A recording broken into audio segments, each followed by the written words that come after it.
Bueno, nosotros le vamos a hablar de bacterias de importancia médica. El grupo está conformado por Paula Andrea Puentes, Valentina Fajardo, Diana Martínez, Laura Valentina y Andrea Milena Martínez.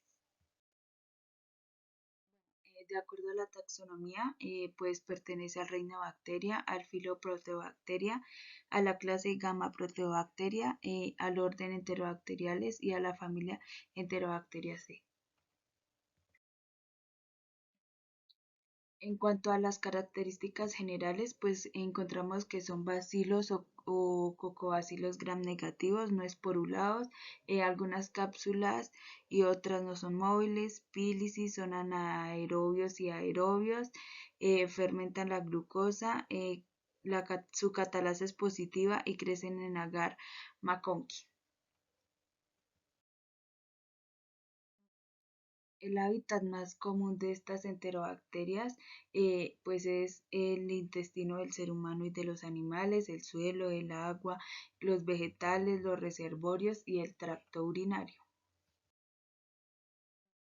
En cuanto a su estructura antigénica, pues es un antígeno somático serotipo O, antígeno flagelar serotipo H y antígeno capsular serotipo K. En cuanto a sus factores de virulencia especializados, encontramos adhesinas, fibrías, cápsulas, toxinas y sistema de secreción. A continuación vamos a hablarles sobre las enterobacterias con significación clínica. Citrobacter freundii. Las características de esta enterobacteria es que es un bacilo gram negativo perteneciente a la familia Enterobacteriaceae. Es anaerobio facultativo, es móvil y destruye las microvellosidades formando lesiones muy características denominadas de adherencia y eliminación. Este microorganismo no descarboxila lisina y se caracteriza porque son organismos ubicuos y son causa frecuente de infecciones en el hombre. También pues se caracterizan porque crecen en caldo de cianuro de potasio. En cuanto a las manifestaciones clínicas de esta enterobacteria, sabemos que es una enterobacteria que produce infecciones intestinales, infecciones del tracto urinario, septicemia, además de meningitis y sepsis. Esta enterobacteria especialmente genera infecciones nosocomiales como lo son la urinaria intraabdominal, la peritonitis en pacientes con diálisis peritoneal. También puede generar algún tipo de bacteremia asociada a catéteres de partes blandas de la herida quirúrgica. También puede generar abscesos o meningitis neonatal.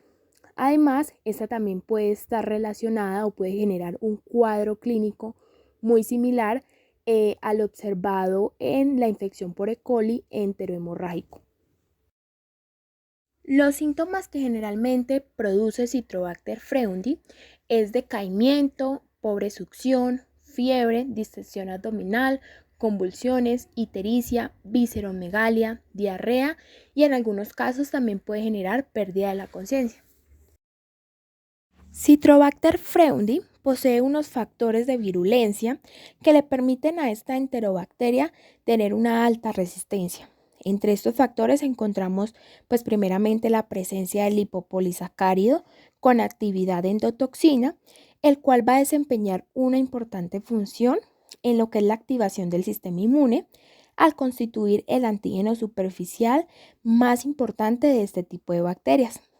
También hablamos de la actividad de citotoxinas alfa-hemolicina, también de la presencia de enterotoxinas, que hablamos de que la mayoría de las enterotoxinas van a estar compuestas de dos tipos de subunidades.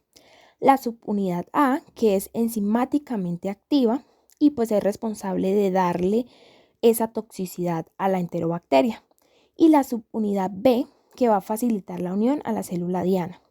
Estas enterotoxinas pues, van a estar secretadas por estos microorganismos y van a actuar sobre la mucosa intestinal. También hablamos de la producción de toxina neurovirulenta, pues que como su nombre lo indica va a estar asociada a lo que es la ventriculitis y el absceso cerebral.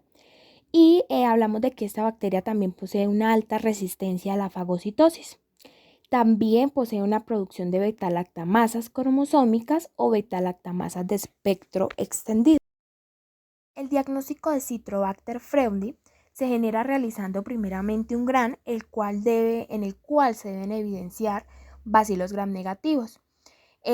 Por otra parte, también se deben evidenciar leucocitos abundantes y se hace un cultivo en sangre y heces. También se debe generar un LSR, que es un examen del líquido cefalorraquídeo, y pues debe dar positivo por Citrobacter freundii y además debe hacerse un maldito. Este último hace referencia a la espectrometría de masas en el laboratorio. El tratamiento para esta enterobacteria es el carbapenem o una fluoroquinolona, y ya como alternativas, en caso de que la enterobacteria haya generado una multiresistencia, se utiliza como alternativa cefalosporina de tercera generación, piperacilina, taxobactam, tigesilina o un aminoglucosido.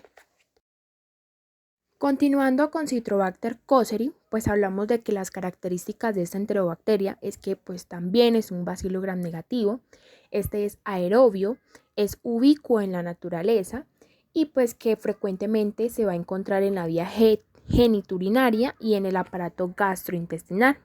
Es una bacteria oportunista, es decir, aprovecha un sistema inmune debilitado para poder colonizar y pues de esta misma forma generar algún tipo de patología. En cuanto a las manifestaciones clínicas que produce Citrobacter cosseri, entonces esta pues produce infecciones muy importantes, especialmente en huéspedes inmunodeprimidos y neonatos. También produce meningitis, que es una inflamación del líquido y las membranas que rodean el cerebro y la médula espinal. También puede producir abscesos cerebrales, que es la acumulación de pus, células inmunitarias y otros materiales dentro del cerebro. También puede producir ventriculitis, que es un proceso inflamatorio que involucra las 4 cavidades denominadas ventrículos.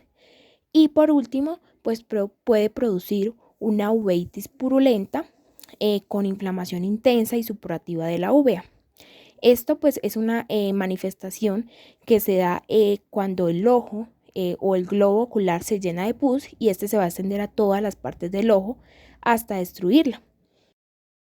Los síntomas que genera Citrobacter cosseri son fiebre alta repentina, una rigidez en el cuello, dolor de cabeza intenso que parece diferente del usual, dolor de cabeza con náuseas o vómitos, confusión o dificultad para concentrarse. En otros casos también se pueden generar convulsiones, somnolencia o dificultad para caminar y una sensibilidad a la luz. Citrobacter cosseri es uno de los patógenos más importantes en unidades de cuidados neonatales hospitalarios y este pues es el causante de largas epidemias de difícil control. También se ha descrito que en otros sitios anatómicos este microorganismo es capaz de destruir las microvellosidades y forma lesiones muy características denominadas de adherencia y eliminación. Este microorganismo también usa el cistrato como su única fuente de carbono y fermenta la glucosa con la producción de gas. Esto hace que este microorganismo estos factores hacen que este microorganismo tenga un patrón de susceptibilidad a los antibióticos muy similar al de Klebsiella, es decir, pues es resistente a la ampicilina y a la ticarcilina y es sensible a la ciprofloxacina y a los carbapenémicos. También es sensible a cefalosporinas de tercera generación.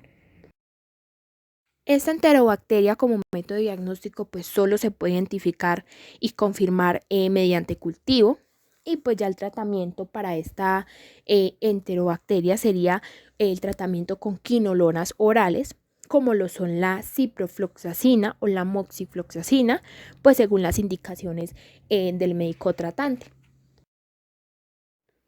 Enterobacter aerógenes. Las características de esta enterobacteria es que pues, es un bacilo gram negativo, es anaerobio facultativo, es un patógeno oportunista nosocomial, no produce esporas y este microorganismo provoca un amplio rango de patologías. En cuanto a las manifestaciones clínicas de esta enterobacteria, primeramente pues esta puede producir una bacteremia, que es la presencia de bacterias en el torrente sanguíneo. También puede producir osteomielitis, que es la infección de los huesos. También puede producir artritis séptica, que es una infección dolorosa de las articulaciones. También puede producir infecciones del tracto urinario, infecciones gastrointestinales, infecciones del tracto respiratorio, infecciones cutáneas, entre otras. Enterobacter aerogenes tiene unos síntomas muy característicos, los cuales son pues examen físico que evidencia un síndrome de respuesta inflamatoria sistémica, también una temperatura superior a 38 grados o bien sea inferior a 36 grados. Se va a notar una hipotensión y un shock séptico, también una púrpura fulminante, que es una enfermedad catastrófica que se caracteriza por la aparición súbita de lesiones hemorrágicas cutáneas que se esparcen y van a progresar hasta ser una gangrena. También se va a evidenciar unas bullas o bulas hemorrágicas que son ampollas grandes en la piel que están llenas de un líquido transparente. Estas pueden ser causadas por una infección por Enterobacter aerogenes. También vamos a evidenciar o se puede evidenciar un ectigma gangrenoso, el cual pues es una vasculitis necrosante que es muy poco frecuente y afecta principalmente a pacientes inmunocomprometidos. También podemos evidenciar una cianosis o manchas. La cianosis pues es como ese color azul que toman las personas en la piel, en las uñas, en los labios, y pues eso se caracteriza también de los síntomas de esta enterobacteria. Enterobacter aerogenes es el octavo patógeno más común en las infecciones intrahospitalarias y posee unos factores de virulencia que le permiten a este microorganismo tener una multiresistencia o una alta resistencia. Este patógeno contiene o expresa unas enzimas inactivantes y también una alteración de dianas farmacológicas. Esto le permite al microorganismo tener una alteración de la capacidad de los medicamentos para entrar y acumularse en sus células, y esto pues le genera esa alta resistencia a los antibióticos. También pues es productora de B-lactamasas y también se puede evidenciar que este microorganismo es altamente patógeno en unidades de cuidados intensivos. El diagnóstico que se le puede generar a esta enterobacteria es siembra cultivo y posteriormente a esa siembra unas pruebas bioquímicas a ese cultivo. El tratamiento que se puede generar son antibióticos betalactámicos, aminoglucósidos y fluoroquinolonas. Estos pues porque son la cepa o el microorganismo pues es resistente a los otros antibióticos utilizados comúnmente, por lo que se deben emplear estos antibióticos de un más alto espectro. Enterobacter cloxae. Las características de esta enterobacteria es que es un bacilo gram negativo, forma parte del tracto gastrointestinal, presenta forma de bastón, es un microorganismo muy resistente y es oportunista, es decir, pues aprovecha la inmunidad deficiente del huésped para poder colonizar y generar la patología. Y este microorganismo no descarboxila ni desamina la lisina y es oxidasa negativo y catalasa positivo. En cuanto a las manifestaciones clínicas de esta enterobacteria, pues sabemos que principalmente genera infecciones del aparato urinario, como lo son la cistitis, que la cistitis se manifiesta como esa inflamación de la vejiga y pues se evidencia con la presencia de ese ardor o esa molestia al orinar. También se puede manifestar la pielonefritis, que es una infección de la uretra que afecta también a los riñones de manera más o menos grave y sus causas pueden ser muy diversas. aunque pues el motivo principal pues se asocia a la presencia de estas bacterias o de estas enterobacterias en la orina. También se puede generar una bacteremia, que es pues la presencia de estas bacterias dentro del torrente sanguíneo. Los síntomas de Enterobacter cloxae pues son muy característicos, como lo son el ardor o bien sea ese dolor al orinar, una sensación de tener que orinar, pues aun cuando en realidad pues no sale orina o si sale sale muy poco. También se manifiesta como un dolor en la parte inferior del abdomen. En los hombres se puede manifestar una sensación de tener el recto lleno o esas ganas de tener que defecar. También se manifiesta una harina sanguinolenta o con un olor muy feo, un olor fétido. También se puede manifestar una fiebre leve, temblor y fatiga. Enterobacter cloxae posee unas características o unos factores de virulencia que le permiten ser multiresistente y le dan esa capacidad para tener esa resistencia naturalmente. Esto pues es debido a la presencia de AMPC cromosómica, que también como que le da esa capacidad de adquirir B-lactamasas de espectro extendido plasmídicas, que se denominan BLES. Esto pues también constituye como un problema muy grave o un poco complejo a nivel del manejo terapéutico de las patologías asociadas a esta enterobacteria.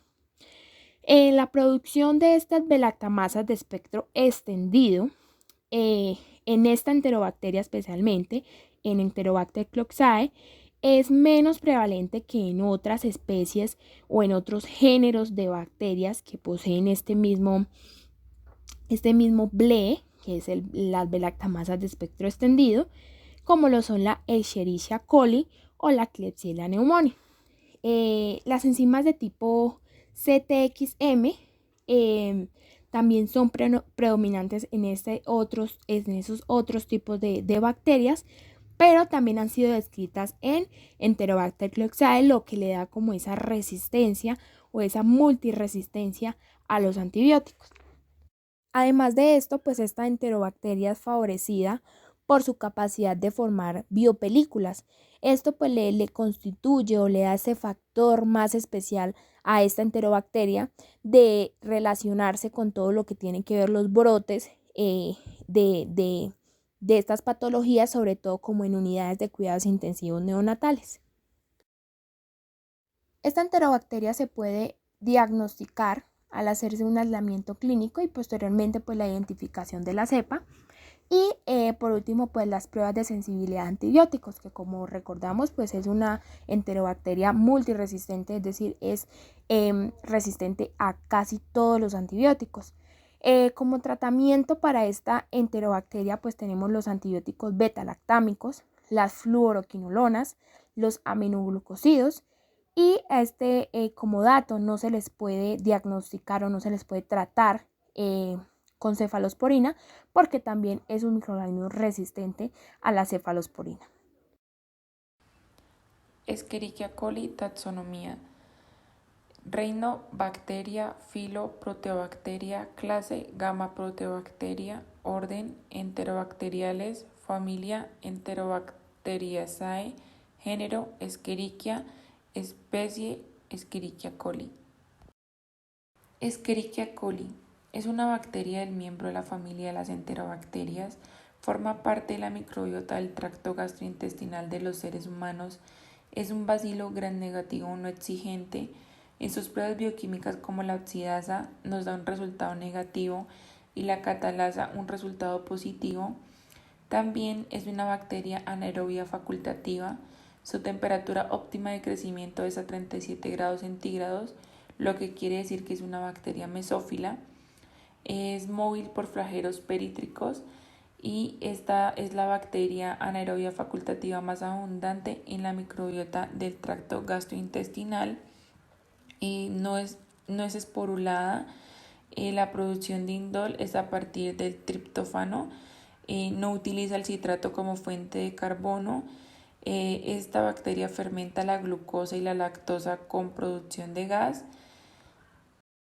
Manifestaciones clínicas. Escherichia coli es un tipo de bacteria que vive en el intestino. La mayoría de ellas no causa problemas, pero algunos tipos pueden producir enfermedades y causar diarreas. Una de ellas puede causar la diarrea del viajero, el cual es el peor tipo de diarrea hemorrágica y a veces puede causar insuficiencia renal y hasta la muerte. Las infecciones por Escherichia coli se pueden desarrollar al consumir alimentos contaminados por el contacto con animales infectados o por la ingestión de agua contaminada. Las infecciones intestinales causadas por diarrea a veces provocan una gravedad con sangrado y un dolor abdominal. Algunas cepas de esta bacteria pues viven de forma habitual en el tracto digestivo de las personas, pero pues sin embargo se adquirió genes que le permiten causar infecciones en el sistema digestivo, en las infecciones más habituales que se encuentran en el aparato digestivo, causando por ejemplo gastroenteritis en las vías urinarias, lo cual es muy frecuente que esta infección dé en la vejiga de las mujeres, entre otras infecciones. También está la infección de la próstata, lo cual es una de las enfermedades que se le llama prostatitis o infección de la vesícula biliar. También tenemos infecciones que se desarrollan después de la apendicitis.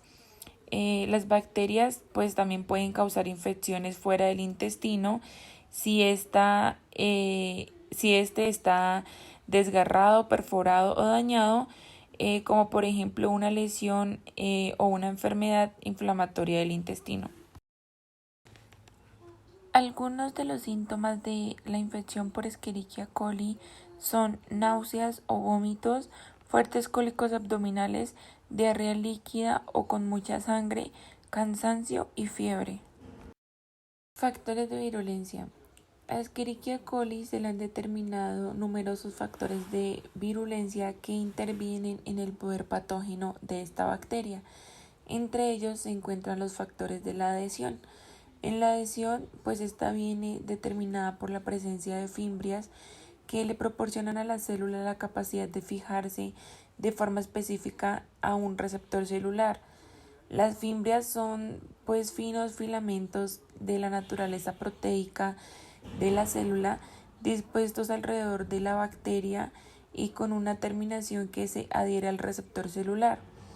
Esta adhesión se realiza por medio de una proteína de la membrana externa denominada intimina, que ésta tiene un papel esencial en el anclaje de Escherichia coli en las células epiteliales de los mamíferos, y esta proporciona la primera etapa de la colonización. La bacteria se adhiere primeramente a una célula intestinal blanco, uniéndose y encajando con su receptor. El receptor es llamado translocador de intimina, que también por sus siglas en inglés es TIR. Este está situado en la membrana de la célula epitelial huésped y pues la bacteria se une a las células intestinales al unir sus proteínas intiminas a las proteínas TIR insertadas.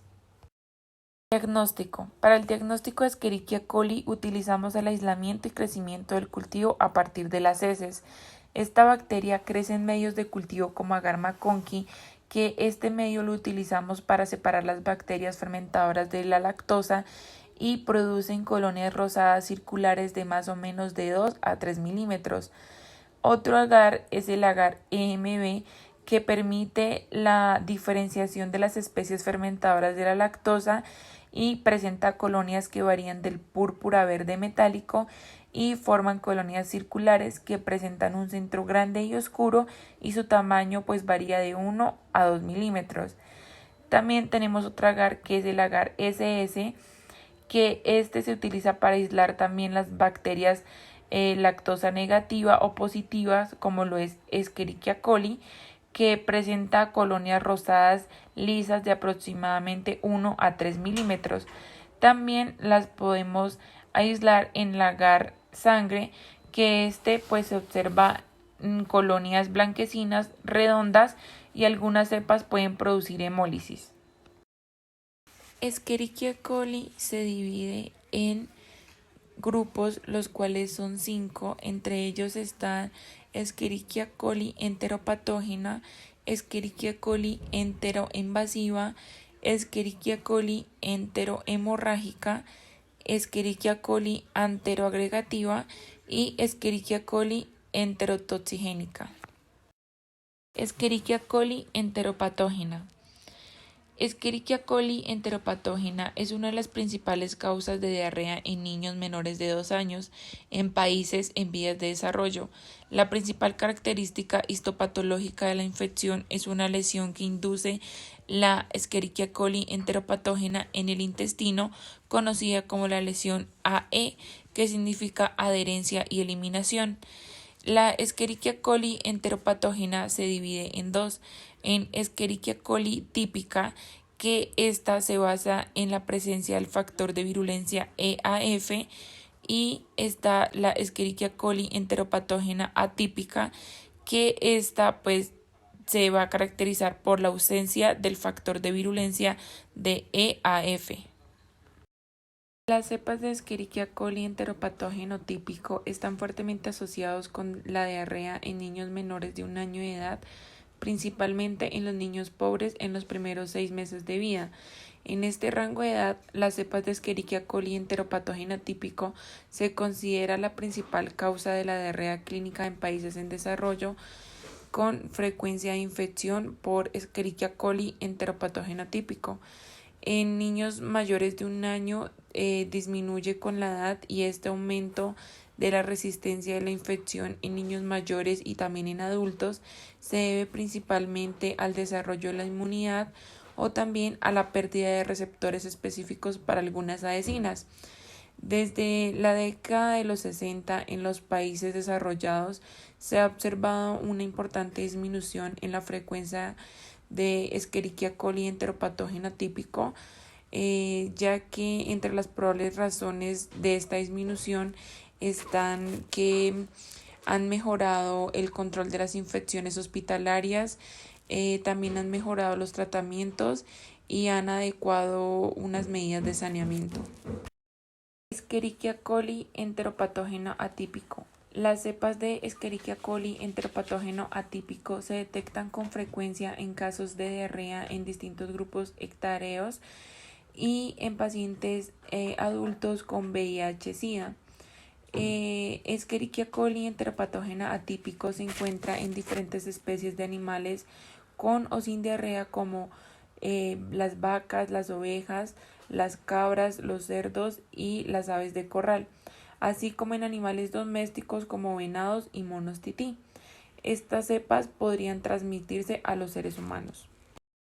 Las principales manifestaciones clínicas o síntomas de Escherichia coli enteropatógeno son abundante diarrea secretora con moco pero sin sangre, vómitos, fiebre leve y desnutrición.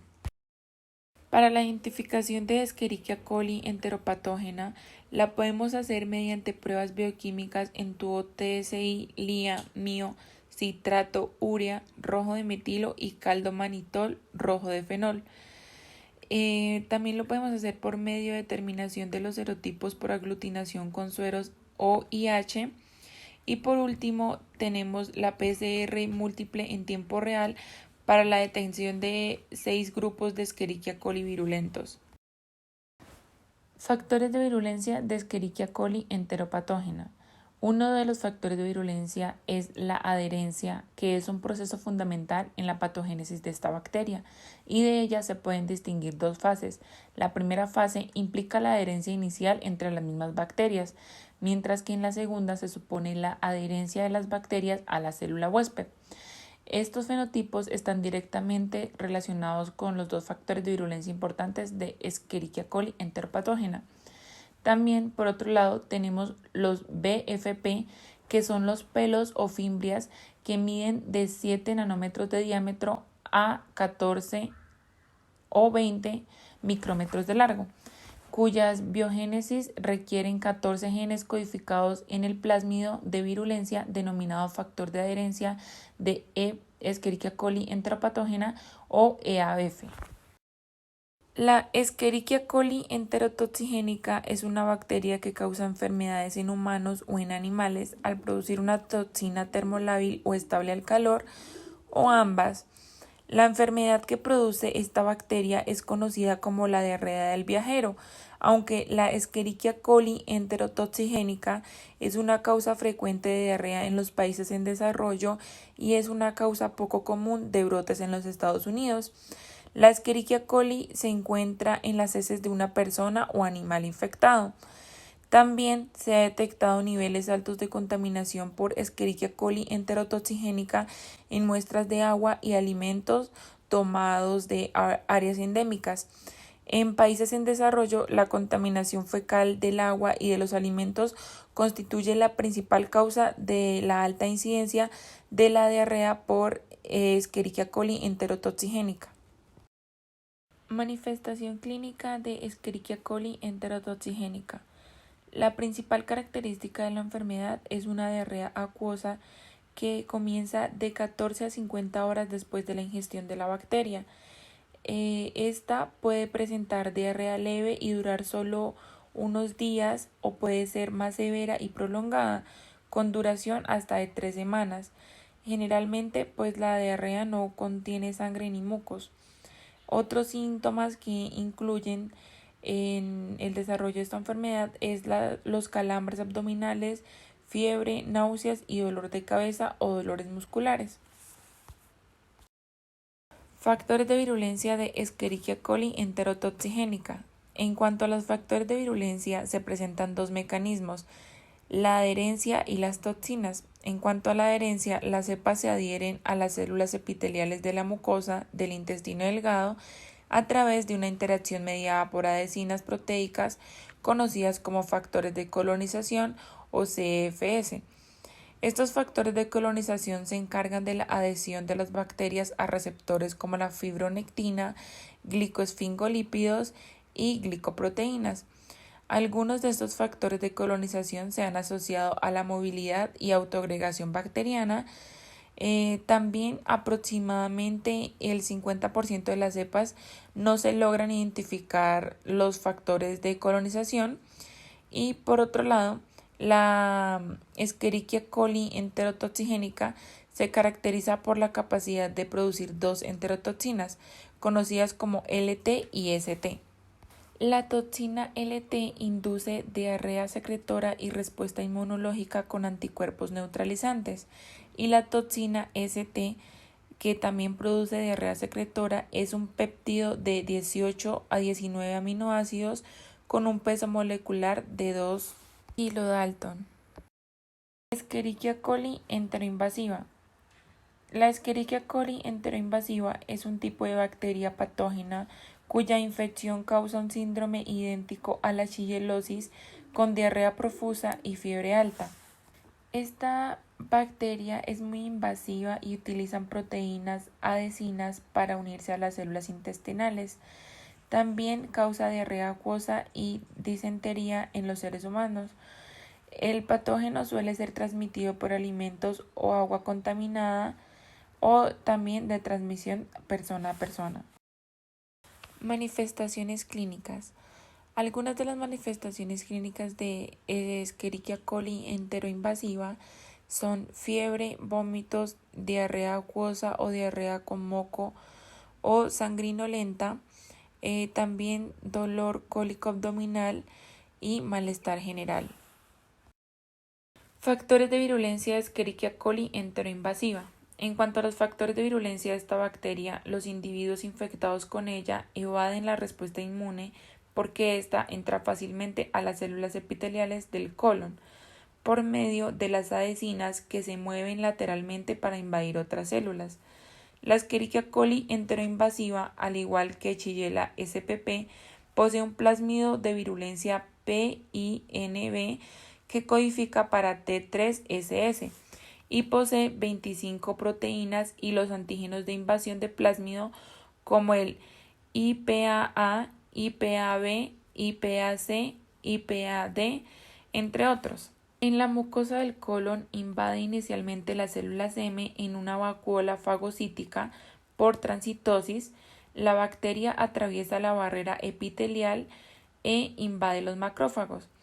En esta, pues la proteína IPA-B lisa la vacuola en el citoplasma e induce apoptosis vía caspasa 1 para finalmente ser liberada y alcanzar el polo gastrolateral y posterior a eso la bacteria ingrese a las células intestinales mediante el reconocimiento de los receptores CD44 y la integrina A5B1 gracias a IPA-B y el complejo IPA-B-CD bacteriano. Taxonomía: dominio bacteria, filo proteobacteria, clase Gamma-Proteobacteria, orden Enterobacteriales, familia Enterobacteriaceae, género Klebsiella, especie Klebsiella pneumoniae. Klebsiella pneumoniae. Algunas de las características generales de esta bacteria es que es un bacilo gram negativo, es la principal especie de este género o de importancia médica. Es una bacteria inmóvil, a menudo estas bacterias son capsuladas, también posee un plásmido de 180 kilodalton que codifica para la proteína de aerobactina. Factores de virulencia de Klebsiella pneumoniae. Los factores patogénicos que presenta la bacteria Klebsiella pneumoniae y los factores de virulencia de esta especie bacteriana son las adhesinas fimbriales y las afimbriales. Esta les permite a la bacteria adherirse más fácilmente al huésped. También pues encontramos por otra parte que esta tiene un antígeno K que le dan protección contra la fagocitosis. Y por último, el antígeno O polisacárido que contiene esta bacteria y esta pues se trata de una endotoxina que libera al medio. Manifestaciones clínicas de Klebsiella pneumoniae. Algunas de las manifestaciones de esta bacteria son fiebre, aumento del ritmo cardíaco, la frecuencia respiratoria aumenta, infecciones respiratorias como neumonía e infecciones en el tracto urinario. Diagnóstico para Klebsiella pneumoniae. El diagnóstico se obtiene gracias a un cultivo de las mucosas de la nariz, de la cavidad nasal, de la boca, de la faringe o la laringe. También hacemos una tinción de Gram en la cual nos debe dar bacilos de color rosado suave o tenue. Para la identificación de Klebsiella pneumoniae también vamos a utilizar pruebas bioquímicas, las cuales nos van a dar positivo para citrato, positivo para urea, el TSI nos va a dar A sobre A, LIA K sobre K, producción de gas positivo, producción de H2S negativo, motilidad negativa e indol negativo. Klebsiella oxytoca. Algunas de sus características generales es que son bacilos pequeños gram negativos, no son móviles, son anaerobios facultativos, lo que quiere decir que se desarrolla en presencia y en ausencia de oxígeno. Estos tienen cápsula, forman colonias mucosas y no son esporulados. Manifestaciones clínicas de Klebsiella oxytoca. Algunas de sus manifestaciones clínicas son fiebre, aumento del ritmo cardíaco, infección del tracto urinario, infecciones de tejidos blandos y también infecciones de heridas quirúrgicas. El tratamiento que se le hará a los pacientes que presentan Klebsiella oxytoca es con eritromicina, que es un antibiótico que pertenece al grupo de los macrólidos. Este consiste en detener el crecimiento de la bacteria y tratar ciertas infecciones causadas por esta misma bacteria, como lo son infecciones del tracto respiratorio, como neumonías y bronquitis. Para la identificación de Klebsiella oxytoca vamos a utilizar diferentes pruebas bioquímicas, como urea, que nos dará positivo, citrato positivo, TSI A sobre A, ornitina negativo, indol positivo y movilidad negativa. Morganella morgani. Taxonomía. Perteneciente al dominio bacterias, filo proteobacterias, clase Gammaproteobacteria, orden Enterobacteriales, familia Morganellaceae, género Morganella y especie Morganella morgani. Bueno, una característica muy importante de Morganella es que es un microorganismo gram negativo perteneciente a la familia Enterobacteriaceae y hasta el momento pues esta presenta una sola especie que es Morgani.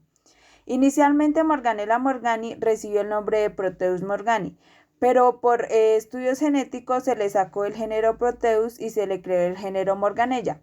En época reciente se propuso la creación de una subclasificación de este género en dos subespecies, que era la Morganella morgani ssp morgani y la Morganella morgani ssp siboni. Este último género presenta un INVIC positivo, positivo, negativo, negativo y es capaz de hidrolizar la urea. Tiene una movilidad variable a 36 grados Celsius y produce ácido y gas a partir de la glucosa. Estas cepas de Morganella morgani crecen bien en los medios de aislamiento primarios como el agar sangre y el agar McConkey y no son hemolíticas y usualmente no producen el fenómeno de swarming. Morganella morgani está presente en la flora fecal, aunque también puede encontrarse en la tierra y en aguas residuales. Morganella morgani puede ser conseguida en el suelo y tanto en aguas no contaminadas como en aguas residuales. Este organismo rápidamente coloniza el tracto intestinal de numerosas especies durante sus primeras horas de vida, donde éste convive como comensal sin causar afecciones al organismo sano. El bacilo, sin embargo, puede prosperar descontroladamente y adquirir alta patogenicidad sin penetrar accidentalmente en partes del cuerpo donde no se encuentra normalmente o si el hospedador se encuentra inmunocomprometido. Entre las enfermedades que puede causar Morganella morgani encontramos diarrea, infecciones del tracto urinario, septicemia y bacteremia. Y pues también Morganella morgani ha sido señalada como un agente causal de neumonía, endoftalmitis, empiemia, que es la acumulación del pus en algunas cavidades corporales, infecciones de las heridas quirúrgicas, sepsia neonatal, peritonitis bacterial espontánea, infecciones del sistema nervioso central, entre otras enfermedades. Esta especie de Morganella morgani también ha sido aislada de servientes y pollos que sufren de enfermedades respiratorias, lesiones oculares de focas y elefantes marinos. No está claro, pues, si en todos los casos de Morganella morgani fue el agente causal de las enfermedades o un colonizador optimista de tejidos previamente, enfermos. El tratamiento que se le da a Morganella morgani en cuanto a la diarrea es ingerir grandes cantidades de líquido y sales de rehidratación para evitar la deshidratación, evitar el consumo de leche, no tomar antidiarreicos de venta libre, descansar y hacer reposo. En cuanto a las infecciones del tracto urinario, pues debe ser realizado con quinolonas orales como la ciprofloxacina. También puede emplearse cefalosporinas o carbapenémicos. Y pues en cuanto a la septicemia y bacteremia no existe tratamiento 100% efectivo, pues debido a que las bacterias pueden desarrollar resistencia a los medicamentos, aunque pues se ha sugerido cefalosporinas de cuarta o tercera generación para tratar las infecciones y disminuir la posible aparición de resistencia al tratamiento. Ahora hablaremos de Proteus mirabilis. Dentro de las generalidades tenemos que son bacilos gram negativos, no forman esporas, son anaerobios facultativos, lo que quiere decir que se desarrollan tanto en presencia como en ausencia de oxígeno. Son catalasa positiva, crecen en medios nutritivos como el agar sangre y el agar BHI. Sus colonias se van a observar medianas, convexas, blanquecinas, de una forma circular y con bordes redondeados. Estas pues también son móviles por presencia de flagelos perítricos. Este microorganismo tiene predilección por el tracto urinario superior, por lo que va a estar asociado a UTI, lo que quiere decir infecciones de las vías urinarias. Son indol negativa y se consideran como un microorganismo oportunista.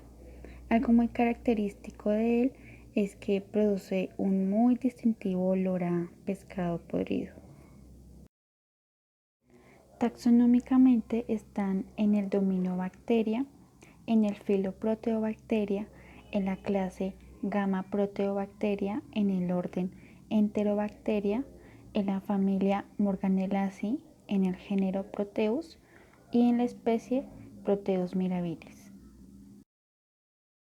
Dentro de esos factores de virulencia están los flagelos. Estos están involucrados en la movilidad ascendente del microorganismo desde el uréter hacia el riñón. También las fimbrias, estas permiten la adherencia del microorganismo a tejidos y a material protésico. Igualmente pues están las proteínas de membrana, la ureasa, que lo que hace es provocar el desdoblamiento de la urea y se produce amonio, creando así una orina alcalina. Las hemolicinas, que también ayudan a la adherencia e invasión celular, y los polisacáridos capsulares, que están presentes en la formación de biofilms. Como ya lo había mencionado antes, Proteus mirabilis está asociado a infecciones de las vías urinarias. Entonces, pues las patologías que se van a presentar van a ser sobre el tracto urinario, sobre todo en individuos con problemas previos en el tracto urinario o en pacientes que deben permanecer un largo periodo de tiempo con un catéter implantado. Esto desencadena la formación de cálculos renales. También, pues, si la bacteria está presente en la materia fecal, puede que al limpiarse después de una evacuación intestinal, pues esta haga contacto con el tracto urinario. Entonces, se va a presentar una infección o pielonefritis, que es la infección de la vía urinaria, y por consecuente pues se va a presentar una infección renal grave. Este cuadro clínico más que todo va a estar presente en sujetos sanos. Patologías como las septicemias, bacteriemias, infecciones de heridas, neumonías, se van a presentar en pacientes hospitalizados, ya que pues son de amplio espectro. Para el diagnóstico de este microorganismo se necesita una muestra de orina alcalina y pues previo se va a diagnosticar en el laboratorio, gracias a que presenta características de motilidad agrupada, presenta también inhabilidad para metabolizar lactosa en el medio agar-McConkey, y pues lo que es muy característico de este microorganismo, que es que presenta un olor a pescado podrido. Proteus mirabilis generalmente es susceptible a muchos antibióticos, como a tetraciclinas, a betalactámicos como la fosfamicina y el sulfametoxazol, aminoglucósidos como las gentamicinas, que actúan matando las bacterias causantes de la infección.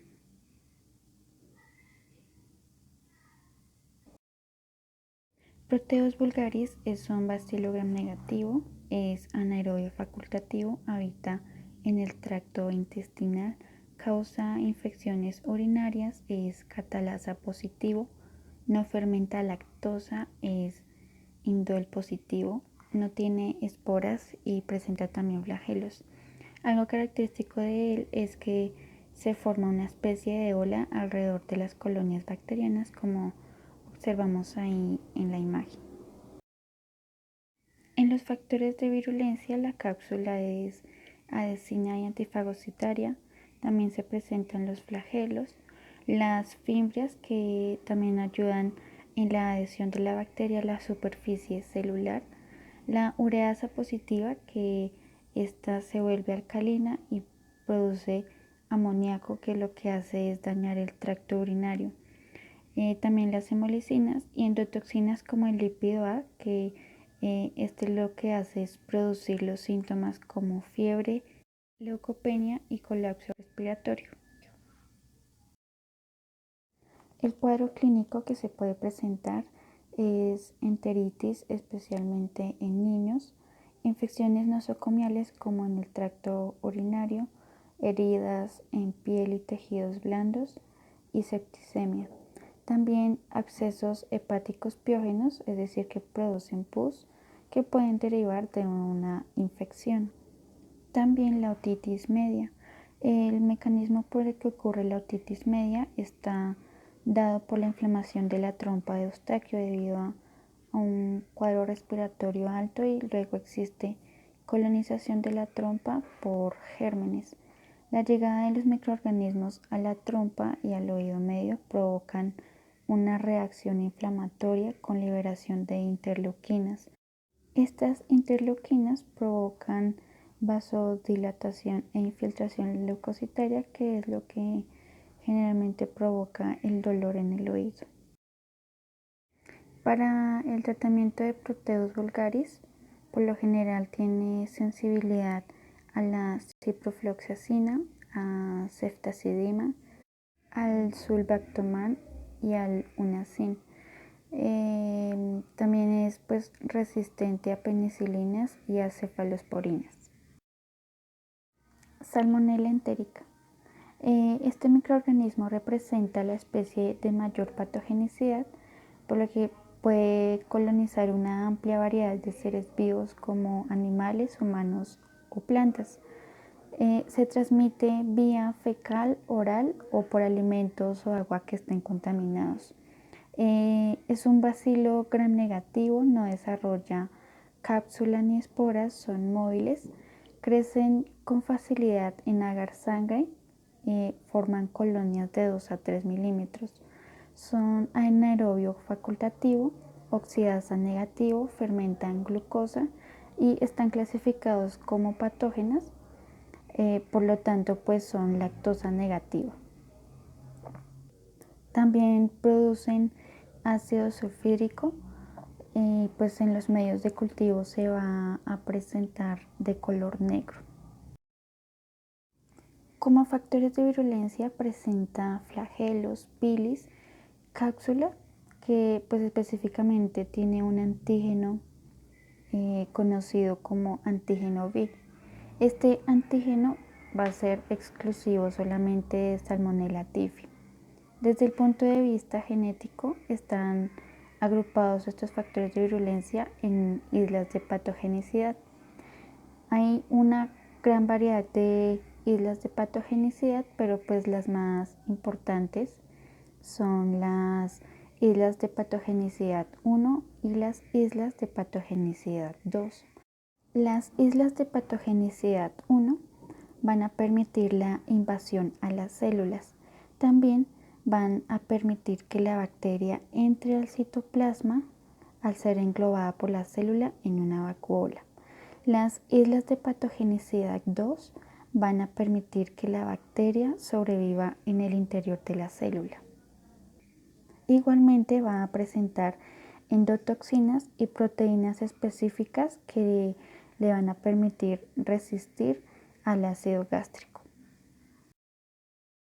Salmonella entérica está compuesta por 6 subespecies. Tenemos Salmonella entérica subespecie entérica, Salmonella entérica subespecie arizone, Salmonella entérica subespecie diarizone, Salmonella entérica subespecie getenoe, Salmonella entérica subespecie indica y Salmonella entérica subespecie salame. Existen más de 2.600 serotipos y el 99% de las infecciones humanas son causadas por serotipos de la subespecie entérica.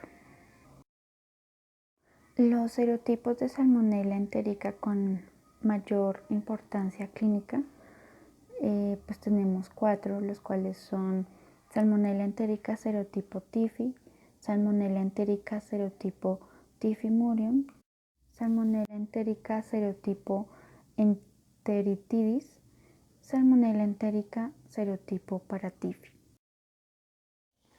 El cuadro clínico para Salmonella entérica serotipo Typhimurion y Salmonella entérica serotipo Enteritidis pues está relacionado, ya que estos serotipos infectan a animales y a humanos. Se transmiten por medio de alimentos y agua contaminados con heces de humanos o de animales, también por manos contaminadas. Y la enfermedad o patología que se va a presentar es la gastroenteritis salmonelosis. Esta solamente se replica en el intestino, es autolimitada y no deja estado de portador. Generalmente invade los enterocitos y se replica en el organismo. Ya seguido pues se va a provocar un proceso inflamatorio en el que puede haber moco con sangre y pues como la característica principal de una salmonelosis es que uno de sus síntomas va a ser la diarrea. El tratamiento para gastroenteritis o salmonelosis pues es de manejo conservador. Esto tiene como finalidad pues proporcionar una asistencia integral al paciente. Normalmente pues el médico indicará que se haga reposo en casa y pues teniendo en cuenta que es autolimitada no se deben utilizar antibióticos.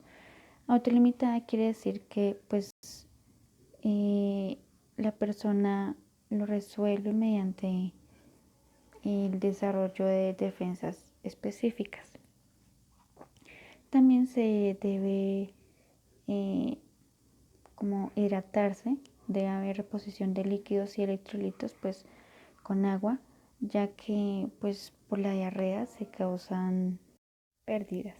El uso de antibióticos se debe valorar para aquellos pacientes que sean inmunosuprimidos o que tengan cuadros donde se comprometa el estado general del paciente, como por ejemplo diarreas con moco y con sangre, donde pues tal vez ahí sí se justifica el uso de antibióticos.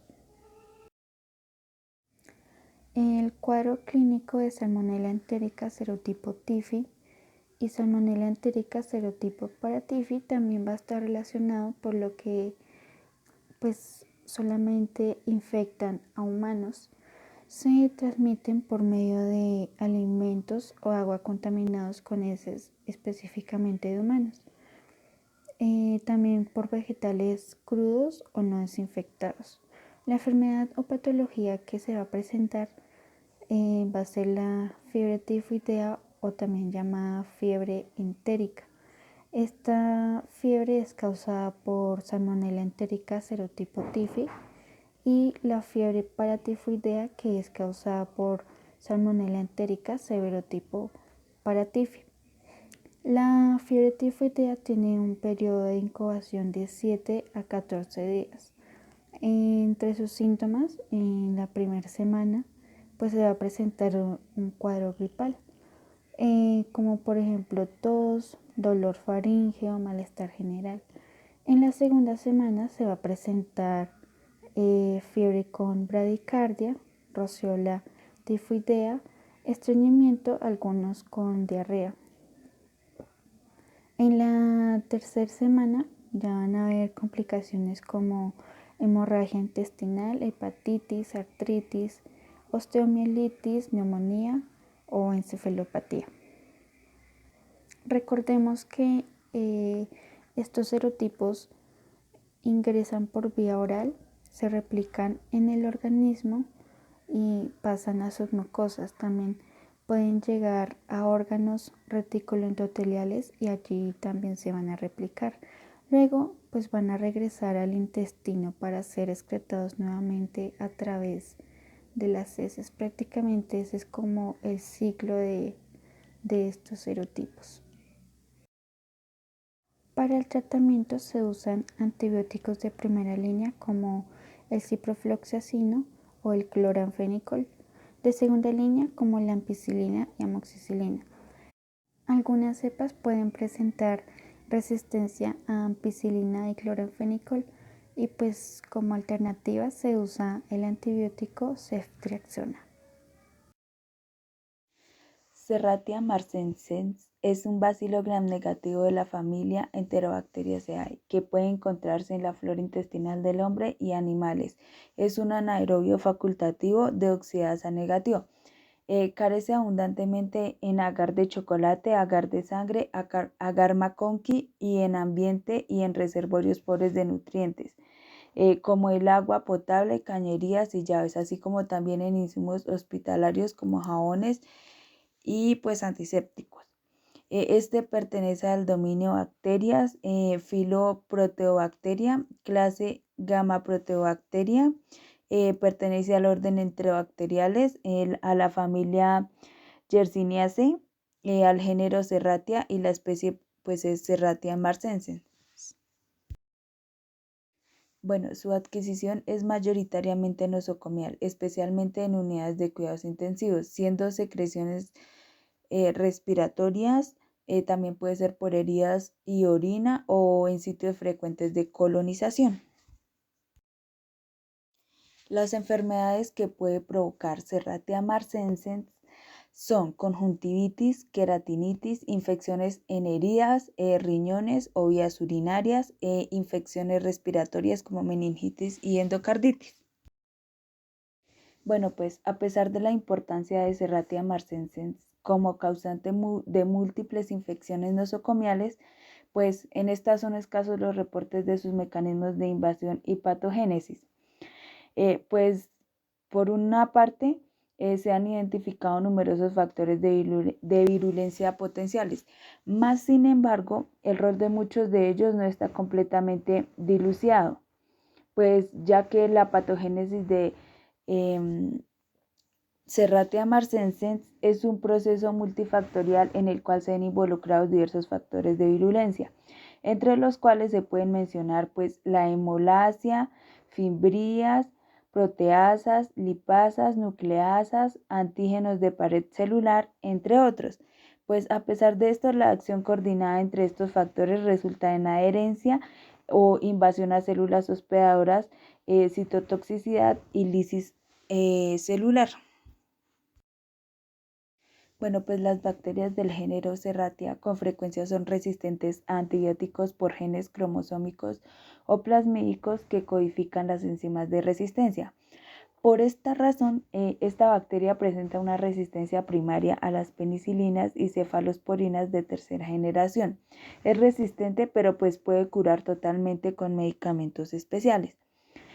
Pues este tratamiento puede realizarse con fluoroquinolasas, serbapenémicos o más frecuentemente con cefalosporinas de tercera y cuarta generación, generalmente pues asociados a un aminoglucósido. La shigelosis es una infección bacteriana en el revestimiento de los intestinos. Pues esta es causada por un grupo de bacterias llamadas Shigella. Bueno, pues el género Shigella pertenece a la familia Enterobacteriaceae. Está compuesto por 4 especies, que es la Shigella soni, Shigella flexneri, Shigella boudy y Shigella dysenterie. Todas poseen la capacidad patógena causando enteritis invasora caracterizada por producir dolor abdominal como tipo cólico, diarrea y fiebre. La infección se produce cuando se ingiere accidentalmente la bacteria Shigella, pues esto puede suceder cuando uno se toca la boca, cuando uno consume alimentos contaminados o cuando uno toma agua contaminada. La infección se produce cuando se ingiere accidentalmente la bacteria Shigella, pues esto puede suceder cuando uno se toca la boca, cuando uno consume alimentos contaminados o cuando uno toma agua contaminada. Yersinia es un bacilo gram negativo inmóvil ya que no tiene flagelos ni pilis, no fermenta lactosa, es un microorganismo tanto aerobio como anaerobio facultativo, no presenta esporas. Estas bacterias están distribuidas por la naturaleza, produce infecciones en animales y personas a través de alimentos contaminados. Su periodo de incubación puede durar entre los 4 a 7 días y los síntomas se pueden evidenciar durante la primera a la tercera semana. La población más vulnerable a esta bacteria pues es la infantil, la adolescente y las personas mayores a 65 años, también la población inmunodeprimida. Esta bacteria como tal provoca una gastroenteritis con diarrea, vómitos, fiebre, dolor abdominal en la parte inferior derecha del abdomen, que esto hace que se simule una apendicitis. Como ya se dijo, Yersinia produce infecciones en animales y personas pues a través de alimentos contaminados. Esta exposición alimentaria está en la carne de cerdo y vacuno, tanto sus derivados, las verduras refrigeradas por mucho tiempo, más que todo durante plásticos, los platos preparados, los mariscos también refrigerados, el pescado crudo o mal cocido, la leche cruda y lácteos no pasteurizados es una gran fuente de esta bacteria, y también los huevos crudos, también se incluye la mayonesa y todos los derivados que lleven este alimento. Se puede llegar a inactivar Yersinia, ya que pues como lo dije anteriormente, pues están o se adquieren por medio de los alimentos, y pues se puede llegar a evitar contraer esta bacteria por los métodos de calentamiento como la cocción, la pasteurización y la concentración del 5% de sal inhibe el crecimiento de esta bacteria. Entonces, ¿cómo sucede todo esto de la transmisión de Yersinia? Pues primero se contamina el alimento, posteriormente pues la persona lo consume y pues esa sería una vía de transmisión. Otra es que sea por contacto con un animal que ya esté infectado, y el otro factor de transmisión sería pues como le dije anteriormente, pues como Yersinia es la bacteria que está distribuida en la naturaleza, pues puede ser por el agua, que tomemos agua contaminada, o por los mismos alimentos, que se puede llegar como a pegar a otros alimentos y así pues tengamos esta bacteria en nuestro hogar. Yersinia tiene 3 subclasificaciones acopladas a cuadros clínicos humanos, que es Yersinia pestis, Yersinia enterocolítica y Yersinia pseudotuberculosis. Empezamos hablando de Yersinia pestis. Es un cocobacilo gram negativo, patógeno primario, anaerobio facultativo, no fermenta lactosa, tiene catalasa y coagulasa positiva, la oxidasa es negativa, es una bacteria presente en ratones y por ende es el agente causal de la peste. No posee antígenos o es una bacteria no hemolítica, crece en agar nutritivo y es resistente a la penicilina. La transmisión de Yersinia pestis es que, pues, primero es asociada a los roedores silvestres como las ratas, los ratones y las ardillas. Posteriormente se transmite a los seres humanos a través de la picadura de una pulga, pues, que es el vector infectado. También se puede transmitir a través del contacto con líquidos o tejidos de un animal infectado. Las manifestaciones clínicas de Yersinia pestis, pues después de la picadura, es la fiebre, la inflamación de ganglios linfáticos, la taquicardia, la tos y la dificultad para respirar. Después de haberse evidenciado las manifestaciones clínicas de Yersinia pestis, hay 3 pestes que el humano puede llegar a adquirir, que es la peste pulmonar, la peste bubónica y la peste septicémica. Los bubones son una inflamación hemorrágica intensa de los ganglios linfáticos inguinales o axiales, que aumentan de tamaño y son súper sensibles. Entonces se puede evidenciar en la imagen. Ya por otro lado, los casos neumónicos y septicémicos son fatales si no se llegan a tratar a tiempo. El tratamiento que se utiliza para este tipo de bacteria es por medio de antibióticos como la streptomicina, gentamicina, doxiciclina y ciprofloxacina. Con respecto a los factores de virulencia de Yersinia pestis, podemos decir que el antígeno V y el W no permiten la fagocitosis. La antitoxina que se encuentra en el polisacárido de la membrana, la coagulasa, la fibrolicina, la exotoxina. Los sideroforos corresponden a los factores de virulencia. La toxina murina se encuentra pero solamente en roedores. Ahora hablaremos de Yersinia enterocolítica, que es un cocobacilo gram negativo, no es porulado, puede ser aerobio o anaerobio facultativo. Tiene la oxidasa negativa, pero la catalasa y el manitol son positivos. No fermenta la lactosa y causa zoonosis. Esta bacteria se adquiere por la ingesta de agua o alimentos contaminados.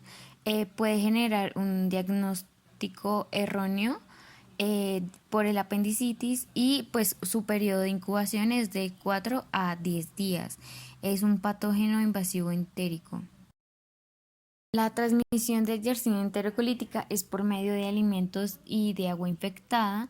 Estos alimentos pueden ser el consumo de carnes crudas o mal cocidas, la leche sin pasteurizar, las frutas y verduras o el pescado contaminado. También un factor de transmisión puede ser las transfusiones sanguíneas. Y por último, el tacto con animales infectados. Hay que recordar que el principal reservorio es el cerdo, específicamente en su cavidad oral, en las heces y en el tracto gastrointestinal. Después de haber adquirido la bacteria, las manifestaciones clínicas de esta Yersinia enterocolítica es la diarrea, la fiebre, la inflamación del intestino delgado, la inflamación del colon, las náuseas y el vómito. Posteriormente a las manifestaciones clínicas de esta bacteria, Yersinia enterocolítica puede producir las enfermedades de enterocolitis, gastroenteritis aguda, faringitis, meningitis y neumonía. El tratamiento para Yersinia enterocolítica es utilizado algunos antibióticos como los aminoglucósidos, doxiciclina, trimetoprim y el ciprofloxacino. Ya hablando de los factores de virulencia de Yersinia enterocolítica, durante sus primeras etapas de proceso infectivo, esta bacteria pues muestra como una afinidad por las placas Peyer y atraviesa pues la mucosa por medio de las células M. Posteriormente ingresa a los nódulos linfáticos mesentéricos y es allí cuando provoca una respuesta inflamatoria que hace que sea la responsable del dolor abdominal. La pseudotuberculosis es una bacteria gram negativa. El reservorio principal son los animales domésticos y salvajes. Por otro lado, también se encuentra en aguas no tratadas, no fermenta lactosa, la sacarosa es negativa y el manitol es positivo. Esta bacteria es el agente causal de enfermedades que afectan a los nódulos linfáticos, crecen en agar sangre, nutritivo y McConkie. La transmisión para el humano es por contacto con animales enfermos, el consumo y el alimento de aguas contaminadas y es resistente a la penicilina. Como se mencionó anteriormente, la transmisión de Yersinia pseudotuberculosis es por medio de los animales y por el consumo de alimentos y aguas contaminadas, también por el contacto entre personas o animales infectados. Después de haber ingerido la bacteria, las manifestaciones clínicas de Yersinia pseudotuberculosis son la fiebre, el sarpullido, la diarrea, el exceso de líquidos en la zona torácica o en los espacios intraarticulares y el dolor abdominal. Para este tipo de bacterias, el tratamiento son los antibióticos gentamicina, ciprofloxacino, la cetazidima y la piperacilina.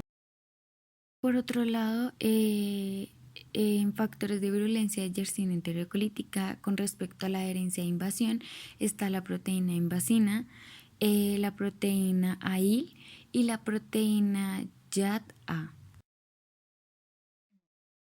Ya para terminar, aquí presentamos las referencias. Referencias bibliográficas.